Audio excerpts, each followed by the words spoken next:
ഇയാൾ പറയുന്നുണ്ട് മശായിഖന്മാരെ ശരീഅത്താ പിന്നെ നോക്കാന്ന്. വലിയ വലിയ പരിപാടികളാ. മശായിഖന്മാർക്ക് പറഞ്ഞിട്ട് പ്രത്യേകത ഒന്നുമില്ല, ഒറ്റ ശരീഅത്തേ ഉള്ളൂ.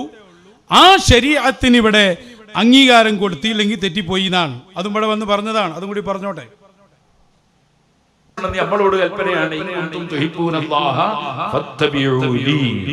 നിങ്ങൾ എന്നെ പിന്തുടരണം നബി സല്ലല്ലാഹു അലൈഹി വസല്ലം തങ്ങളോട് അതാ പറയാൻ അല്ലാഹു കൽപ്പിക്കുകയാണ്. അപ്പൊ നമ്മൾക്ക് റസൂലുള്ളാഹി സ്വല്ലല്ലാഹു അലൈഹി വസല്ലം ശരീഅത്ത് പിന്തുടർന്നുകൊണ്ട് മാത്രമേ ജീവിക്കാൻ പറ്റൂ. ആ ശരീഅത്ത് ഇപ്പൊ രണ്ടെണ്ണം ഇല്ല, ഒന്നേ ഉള്ളൂ. അതുകൊണ്ട് അത് മൗലവിമാരുടെ ശരീഅത്താണ്, ഞാൻ ഔലിയാക്കളെ ശരീഅത്താണെന്ന് അങ്ങനെ രണ്ട് ശരീഅത്തില്ല, ഒറ്റ ശരീഅത്ത് മാത്രമേ ഉള്ളൂ. റസൂലുള്ളാഹിന്റെ ഉമ്മത്തിന് ഒരൊറ്റ ശരീഅത്ത് മാത്രമേ ഉള്ളൂ. ഒരിക്കലും ഔലിയാക്കൾ അങ്ങനെ പറയൂല കേട്ടോ, കള്ളന്മാരെ പറയുള്ളൂ. അതുകൊണ്ട് അങ്ങനെ പറയുന്നവൻ വലിയായി. അതുകൊണ്ടാണ് ഔലിയാക്കളായ മുഴുവൻ മഹാന്മാരും അവരുടെ കിതാബുകൾ രേഖപ്പെടുത്തിയത്. നേരത്തെ മുഹീദ്ദീൻ ശൈഖ് റളിയല്ലാഹു അൻഹു പറഞ്ഞു, ഞാൻ വായിച്ചു കേൾപ്പിച്ചു, അസാസുൽ ഖൈരി മുതാബഅത്തുൻ നബി സല്ലല്ലാഹു അലൈഹി വസല്ലം ഫീ ഖൗലിഹി വ ഫീലിഹി. എന്ത് ഖൈർ കിട്ടണമെങ്കിലും അതിന്റെ അടിത്തറ മുഹമ്മദ് നബി സല്ലല്ലാഹു അലൈഹി വസല്ലം തങ്ങളെ പിന്തുടർന്ന് ജീവിക്കലാണ്. എന്തിനാ അത് കൊണ്ടുവരുന്നത്? മശായിഖിനെ എതിർക്കാൻ വകുപ്പുണ്ടാക്കിയ ഒറ്റ ശരീഅത്തേ ഉള്ളൂ. മശായിഖിന് അങ്ങനെ പ്രത്യേകം അങ്ങനെ ഒരു സംഭവമല്ല. അതൊക്കെ താങ്കളെ ഒന്ന് പഠിപ്പിക്കാൻ തന്നെ ഞങ്ങളെ തീരുമാനം. ഒറ്റ ശരീഅത്തേ ഉള്ളൂ, അതിൽ തർക്കമൊന്നുമില്ല. ഞങ്ങളും അതന്നെ പറയുന്നു, ഒറ്റ ശരീഅത്തേ ഉള്ളൂ. ആ ശരീഅത്താണ് ശരീഅത്ത് മുഹമ്മദ് സല്ലല്ലാഹു അലൈഹി വസല്ലം.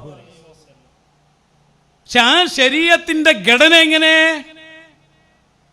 ഇന്നമ ശരീഅത്തു അലാ മർതബതൈനി. ശരീഅത്ത് രണ്ട് മർത്തബയിലാണ്. ഇമാം അബ്ദുൽ വഹാബ് ശഅറാനി അൽ-അജീബത്തുൽ മർദിയ അൻ-നഇമ്മത്തുൽ ഫഖഹാഇ വസൂഫിയ അതിൽ കാണാ മർതബത്തുൻ യസ്ലു ഇലൈഹാ ഗാലിബുൻ നാസ് ബിഅഫ്ഹാമിഹിം. സാധാരണ എല്ലാവർക്കും മനസ്സിലാക്കാൻ കഴിയുന്ന ശരീഅത്തിന്റെ ഭാഗം. വമർതബത്തുൻ ലാ യസ്ലു ഇലൈഹാ ഇല്ലാ ഖവാസുഹും മിൻ ത്വരീഖിൽ കശ്ഫി. കശ്ഫിലൂടെ, ഇൽഹാമിലൂടെ ഔലിയാക്കന്മാര് പ്രത്യേകക്കാര് മാത്രം മനസ്സിലാക്കുന്ന മർത്തബ. ശരീഅത്ത് പറഞ്ഞ നിങ്ങൾ ഈ 1.25 ശരീഅത്തേറ്റ് നടക്കല്ലി. കണ്ടോ, ഇതിന്റെ അൽ അജീബത്തുൽ മർദിയയുടെ 248 പേജ്. അതാ പറഞ്ഞ് കിതാബൊക്കെ നിങ്ങൾ ഒന്നുകൂടി ഓതണം. തൽക്കാലം ഓതിയതൊന്നും പോരാ. 48 പേജിൽ പറഞ്ഞിട്ടില്ലേ, വഖദ് റബത്ത് ത്വബറാനി മർഫൂഅ. ഹബീബായ സല്ലല്ലാഹു അലൈഹി വസല്ലം പറയാണ്, അന്ന ശരീഅത്തി ജാഅത് അലാ 360 ത്വരീഖ. എന്റെ ശരീഅത്ത് 360 വഴികളിലൂടെ വന്നിട്ടുണ്ട്. മാമിൻ ത്വരീഖിൻ യസ്ലുഖുൽ അബ്ദുൽ മുഅ്മിൻ ഇല്ലഹ്തദാ വനജാ മിൻ അദാബിന്നാർ. 360 വഴികളിൽ എന്റെ ശരീഅത്ത് വന്നിട്ടുണ്ട്. ആ വഴിയിൽ നിന്ന് ഏതിലൊന്നിൽ കടന്നാലും അവൻ രക്ഷപ്പെട്ടു. ഈ 360 വഴികൾ ഒരാൾ അറിഞ്ഞിരിക്കണം. ആ വഴികളിൽ ഒന്നും ഇല്ലെങ്കിലേ നിഷേധിക്കാൻ പറ്റൂ. അല്ലാതെ നിഷേധിക്കാൻ പോയാൽ അൽ ഇൻകാറു ഫർഉം മിനൻ നിഫാഖ്. മശായിഖന്മാരെ എതിർത്തവൻ മുനാഫിക്കാണെന്ന് ഇമാം ശാഫിഈ തങ്ങൾ പറഞ്ഞിട്ടുണ്ട്. എന്നിട്ട് ഇമാം ശഅറാനി പറയാണ്, ഫഇൻ അഅതാകല്ലാഹു തആല യാ അഖി അൽ ഇൽമ ബിഹാദിഹി തുറുഖ് കുല്ലിഹാ. 360 ത്വരീഖത്ത് വഴികളിലൂടെയുള്ള ശരീഅത്തും നിനക്കറിഞ്ഞാൽ, എങ്ങനെ അറിയണം? ഓതിയിട്ടല്ല, അലാ വജ്ഹിൽ കശ്ഫി വൽ യഖീൻ. കശ്ഫ് യഖീൻ മാർഗത്തിലൂടെ വനദർത ഫിഹാ, അതിൽ മുഴുവൻ നോക്കി. വലം തജിദ് ദലീലൻ ലിഖൗലി ദാലികൽ ഫഖീഹി അബി സൂഫി. 360 വഴികളിൽ നോക്കുമ്പോ ആ കർമ്മശാസ്ത്ര പണ്ഡിതൻ അല്ലെങ്കിൽ ആ സൂഫി പറഞ്ഞതിന് ദലീലെത്തിയില്ലെങ്കിൽ ഫലക, അപ്പോൾ നിനക്ക് പറ്റും ഹീന ഇദിൻ അൽ ഇൻകാർ. ആ സമയത്ത് നിനക്ക് ഇൻകാർ ചെയ്യാം, നിഷേധിക്കാം, വിമർശിക്കാം. അങ്ങനെ എത്തിയ ഫഖഹാ വിമർശിച്ചാൽ മശായിഖ് ഒന്നും പറയൂല, കാരണം അവരും മശായിഖായിരിക്കും. അതാ ശഅറാനി ഇമാം പറഞ്ഞത്. അല്ലാതെ ഏടുന്ന ഒരു ഇബാദത്തിന്റെ കഷ്ണം കൊണ്ടുവന്നിട്ട് ഏത് എതിർക്കുന്നവനും ഇവിടെ നിങ്ങൾ വകുപ്പുണ്ടാക്കി കൊടുക്കാനുള്ള ഏർപ്പാടാണെങ്കിൽ അത് നടക്കൂല. മാത്രല്ല, എന്തിനാ കൂടുതൽ പറയുന്നത്? നിങ്ങളെ നേതാവൻ അതിനെതിരെ പ്രസംഗിച്ചതല്ലേ? അഹ്മദുൽ ബദവി തങ്ങളെ കുറിച്ച് പറഞ്ഞ വാക്ക് മറക്കണ്ട. 4 അഖ്താബീങ്ങളിൽ വരുന്ന ആളാണ് അൽ അഖ്താബുൽ അർബയിൽ വരുന്ന ആളാണ് അഹ്മദുൽ ബദവി തങ്ങള്. അവരെ കുറിച്ച് ആരോപണമുണ്ടായിരുന്നു. അവര് ചെയ്യുന്ന പലരും പ്രത്യക്ഷത്തിൽ ദീനിനെതിരായിരുന്നു. ആ വിഷയം അവരെ മുന്നിൽ പോയി പറഞ്ഞപ്പോൾ അതെന്റെ ശരീഅത്താണ്, അത് നിങ്ങൾ നോക്കണ്ട, നിങ്ങൾ നിയമമനുസരിച്ച് നീങ്ങിയാൽ മതിയെന്ന് അഹ്മദുൽ ബദവി തങ്ങൾ പറഞ്ഞു എന്ന് ഈ ഭൂമി മലയാളത്തിൽ പ്രസംഗിച്ചത് സാക്ഷാൽ AP ഉസ്താദാണ്. അപ്പൊ ശരീഅത്തിനെ ഇങ്ങനെ വ്യാഖ്യാനിച്ചാൽ അത് കള്ളനാണ് എന്നാ പറഞ്ഞ്. ആരാ അവിടെ കള്ളൻ? എന്താ നിങ്ങൾ ഈ പറയുന്നത്? അന്നത്തെ ആ പ്രസംഗം ഒന്ന് കേൾപ്പിച്ചു കൊടുക്ക്. ചിലപ്പോൾ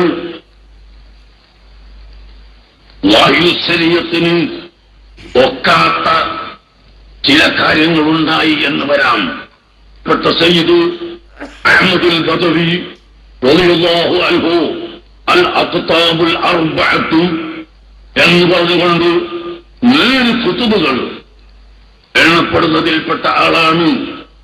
അൽ അഖ്താബു സിത്തത്ത് എന്ന് പറഞ്ഞാലും സയ്യിദ് അഹ്മദുൽ ബദവി തങ്ങൾ ആ കുതുബുകളിൽപ്പെട്ടവർ ആണ്.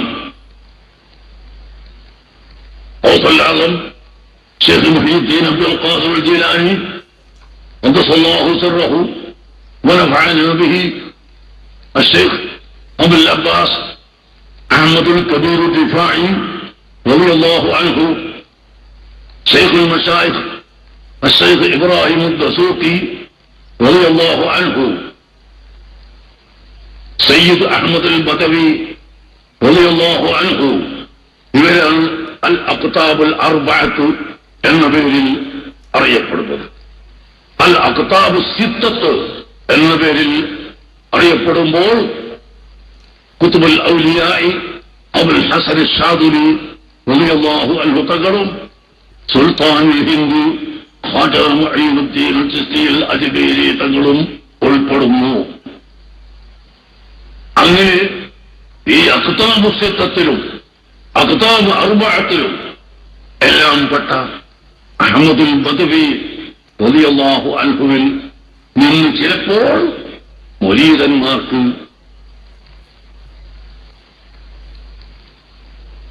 വാഹിദു ശരീഅത്തിനെതിരായി ചിലത് കണ്ടിരുന്നു എന്ന് പറയപ്പെടും.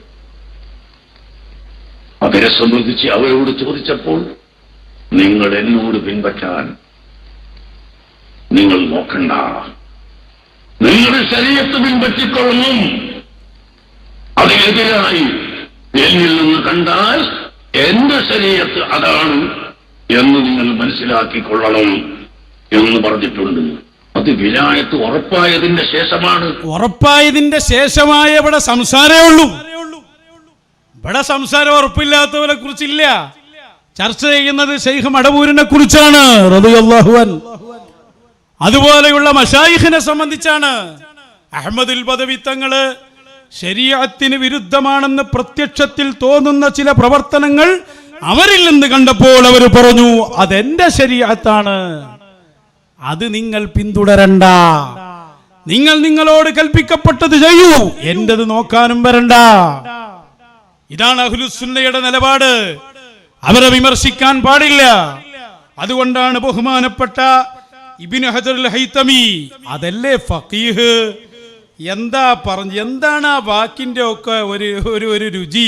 അവര് പറയാ മശായിഖിന്റെ സമീപത്ത് എത്തിയാൽ അന്നശഇല സാലിക്കി, ആ സാലിക്ക് സുലൂക്ക് കിട്ടിയ ആള്, അവന്റെ ശഅ്ന്, അവന്റെ കാര്യം അയ്യകൂന ബൈന യദൈ ശൈഖിൽ മയ്യിത്തി ബൈന യദൈൽ ഗാസിൽ, മയ്യത്ത് കുളിപ്പിക്കുന്നവന്റെ മുന്നിൽ മയ്യത്ത് ഏതുപോലെയാണോ അതുപോലെ ശൈഖിന്റെ മുന്നിലാകണം.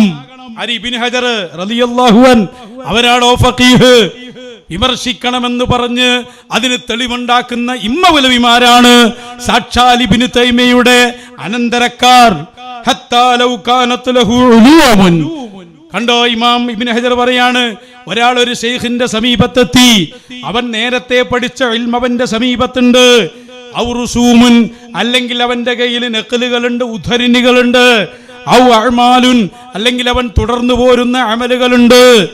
മശായിഖിൽ നിന്ന് കേട്ടത് അതിനെതിരായി പോയാൽ ഫൽയുരിദ് അൻഹാ, ആ കിതാബിലുള്ളതും ഇൽമും അതിനെ തൊട്ട് തിരിഞ്ഞു കളയണം. വലാ യൽതഫിത്ത് ഇലൈഹാ, അവൻ പഠിച്ച ഇൽമിലേക്ക് തിരിഞ്ഞു നോക്കാൻ പാടില്ല. ഈ എഴുതി വച്ചത് ഇബ്നു ഹജറുൽ ഹൈതമിയാണ്. എന്താ ഇതിനെക്കുറിച്ച് പറയാനുള്ളത്? ഒന്ന് നയം വ്യക്തമാക്കാൻ പേരോടിനാകുമോ? തോക്ക മൗലവിക്കാകുമോ? വെടിപൊട്ടിച്ചാൽ പോരാ, മറുപടി പറഞ്ഞോളണം. എവിടെ നിന്നാങ്ങൾ എഴുന്നേറ്റ് വരുന്നത്? എന്നിട്ട് ഖിദ്ർ അലൈഹിസ്സലാമും മൂസ അലൈഹിസ്സലാമും തമ്മിലുള്ള സംഭവം ഉദ്ധരിച്ചിട്ട് ഇയാൾ തെളിവുണ്ടാക്കുക. മൂസാ നബി അവിടെ ചെയ്തത് ഏറ്റവും നല്ല പണിയാണ്, ചോദ്യം ചെയ്തത് ഉഷാറായി പോയി. ഖിദ്ർ നബി അതന്നെയാണല്ലോ, ഖിദ്ർ അലൈഹിസ്സലാമും അതന്നെയാണല്ലോ പറഞ്ഞത്. ചോദിക്കണം എന്നാണല്ലോ പറഞ്ഞത്. നിങ്ങൾ എന്തായാലും ചോദിക്കുമല്ലോ, ചോദിക്കണം എന്നാണ് മൂപ്പരും പറഞ്ഞതെന്നാണ്. പച്ച നുണ പരിശുദ്ധ ഖുർആനിന്റെ പേരിൽ, തിരു ഹദീസിന്റെ പേരിൽ മശായിഖന്മാരെ വിമർശിക്കാൻ തെളിവ് തേടുന്ന ഈ വ്യാജ ഫുഖഹാക്കൾ, നരകത്തിന്റെ വിറക് കൊള്ളികൾ, ഇവരെ വിമർശിക്കരുത് എന്നാണോ പറയുന്നത്? ഖിദ്ർ അലൈഹിസ്സലാമിനെ കുറിച്ച് പറയുന്നത് കേട്ടോളൂ. നിങ്ങൾക്ക് വിമർശിക്കാതിരിക്കാൻ പറ്റുമോ? നിങ്ങൾ എന്തായാലും വിമർശിക്കണ്ടേ, നിങ്ങൾ കുറ്റക്കാരനല്ലല്ലോ എന്ന് നേരത്തെ തന്നെ ഖിദ്ർ അലൈഹിസ്സലാം പറഞ്ഞില്ലേ? അപ്പോ മൂസാ നബി അലൈഹിസ്സലാം മഅസൂമാണ്, തെറ്റിയുന്ന ആളല്ല. ഒരു തെറ്റ് മൂസാ നബിയിൽ സംഭവിക്കൂല. അപ്പൊ മൂസാ നബി ചെയ്ത തെറ്റല്ല, വിമർശിക്കണ്ടേ തന്നെയാണ്, വിമർശിച്ചു.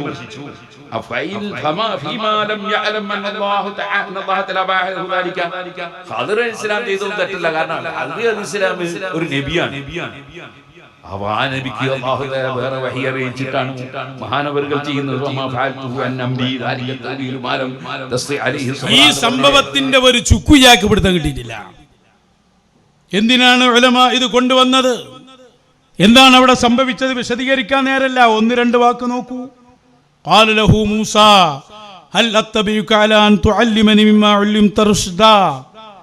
മൂസാ നബി ഖിദ്ർ നബിയോട് പറഞ്ഞു, ഖിദ്ർ അലൈഹിസ്സലാമിനോട് പറഞ്ഞു. നബിയാണോ വലിയാന്നൊക്കെ ചർച്ച ഉണ്ട്. സൂഫിയത്ത് അത് വലിയാണ് എന്ന് പറയുന്നവരാണ്. മൂസാ അലൈഹിസ്സലാം അവരോട് പറഞ്ഞു, ഹൽ അത്തബിയുക, ഞാൻ നിങ്ങളോട് പിന്തുടർന്നോട്ടെ, നിങ്ങളടുത്തുള്ളത് എനിക്ക് പഠിപ്പിച്ചു തരാൻ.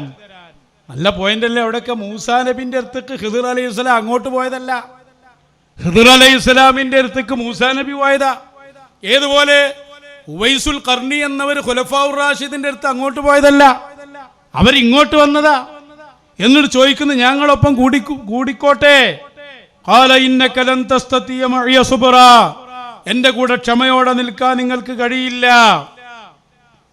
കൂടണമെങ്കിലുള്ള നിബന്ധന എന്താ? ഫഇനിത്തബഅതനി ഫലാ തസ്അൽനി അൻ ശൈഅ, ഒന്നും ചോദിക്കാൻ പാടില്ല. ചോദിച്ചോളിന്നല്ല, ചോദിക്കാൻ പാടില്ല എന്നാ. നേരെ എതിരാ അർത്ഥം വെക്കണം. ലൈലിന്ന് വായിക്ക, പകല് എന്ന അർത്ഥം. നേരെ എതിരാ, ചോദിക്കരുത് എന്നാ പറഞ്ഞേ. ഇനി മൂപ്പര് ചോദിച്ചു പോയപ്പോ എന്താ പറഞ്ഞ്? ഞാൻ ചെയ്തത് തെറ്റൊന്നല്ല, നിർബന്ധമായൊരു കാര്യം ചെയ്തു എന്നാ പറഞ്ഞ്. ലാ തുആഖിദിനി. ഖാല മൂസ അലൈഹിസ്സലാം പറഞ്ഞു, ലാ തുആഖിദിനി, എന്നെ പിടിച്ച് ശിക്ഷിക്കല്ലി, ബിമാ നസീത്, ഞാൻ മറന്നുപോയതാ. വലാ തുർഹിഖ്നി മിൻ അംരി ഉസ്റ, പഴിച്ചുപോയി, പ്രയാസം ഉണ്ടാക്കല്ലി. യാചിക്കാണ്, വേണമെങ്കിൽ ശിക്ഷിക്കാൻ അധികാരം അവിടെ ഉണ്ട്. അതുകൊണ്ടാ ലാ തുആഖിദിനാ ഇൻ നസീനാ എന്ന് അള്ളാഹിനോട് പറഞ്ഞ മാതിരി തന്നെയല്ലേ ഖിദ്ർ അലൈഹിസ്സലാമിനോട് വാചകത്തിൽ ഒന്നെന്നല്ലേ അത്. അങ്ങനെ 3 പ്രാവശ്യം ആവർത്തിച്ചപ്പോ ഹാദാ ഫിറാഖു ബൈനി വ ബൈനിക്, ഇവിടെ അവസാനിക്കുകയാണ് ബന്ധം. ഹബീബായ തങ്ങൾ പറയാണ്, ഈ ചരിത്രം ഉദ്ധരിച്ചിട്ട് മൂസാ അലൈഹിസ്സലാം ക്ഷമയോടെ നിന്നിരുന്നുവെങ്കിൽ അത്ഭുതങ്ങൾ കാണുമായിരുന്നു. മൂസാ അലൈഹിസ്സലാം തെറ്റ് ചെയ്തു എന്നല്ല നമ്മൾ പറയുന്നത്, പക്ഷെ അതിൽ പഠിപ്പിച്ചു കൊടുത്തൊരാശയുണ്ട്. അതെന്താ?